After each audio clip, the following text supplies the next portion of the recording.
ஆளுமைமிக்க அரசியல்வாதியாக pure politics பயிற்சி பட்டறை, நேரடி இணைய வழி வகுப்புகள். உங்கள் சீட்டிற்கு முந்துங்கள். 7338824242. கடந்த காலத்தில் மதுரை மாநகராட்சிக்கு சொந்தமான 2 ஏக்கர் இடம் தனியார் பள்ளி நிர்வாகத்திற்கு வெறும் ₹1 வாடகைக்கு விடப்பட்டுள்ளது என்று மாநகராட்சி துணை மேயரான மார்க்சிஸ்ட் கம்யூனிஸ்ட் கட்சியின் நாகராஜன் பகீர் குற்றச்சாட்டை கிளப்பியுள்ளார்.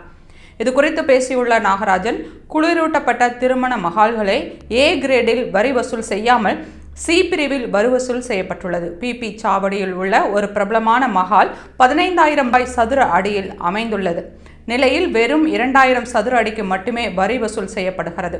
மதுரையின் மையத்தில் உள்ள ஒரு கருத்தரித்தல் மையத்திற்கு 6 மாதத்திற்கு ₹10 லட்சம் என ஆண்டிற்கு ₹20 லட்சம் வரை வரி விதிக்கப்பட்டுள்ளது.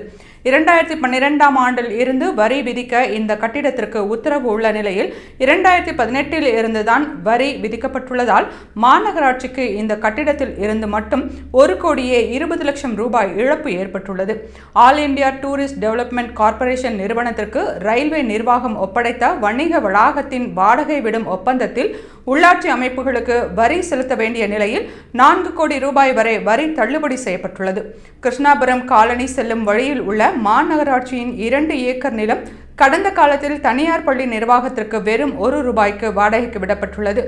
மாநகராட்சிக்கு சொந்தமான OSR இடத்தின் பட்டா பெயர் மாற்றப்படாமல் தனியாருக்கு விற்பனை செய்ததில் கோடிக்கணக்கில் முறைகேடு நடந்துள்ளது.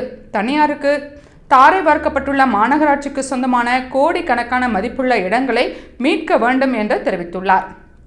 மேலும் கடந்த 10 ஆண்டுகளுக்கான வரி விதிப்பு குறித்து விசாரணை நடத்தி நடவடிக்கை எடுக்கப்பட வேண்டும் என்று துணை மேயர் நாகராஜன் தெரிவித்துள்ளார்.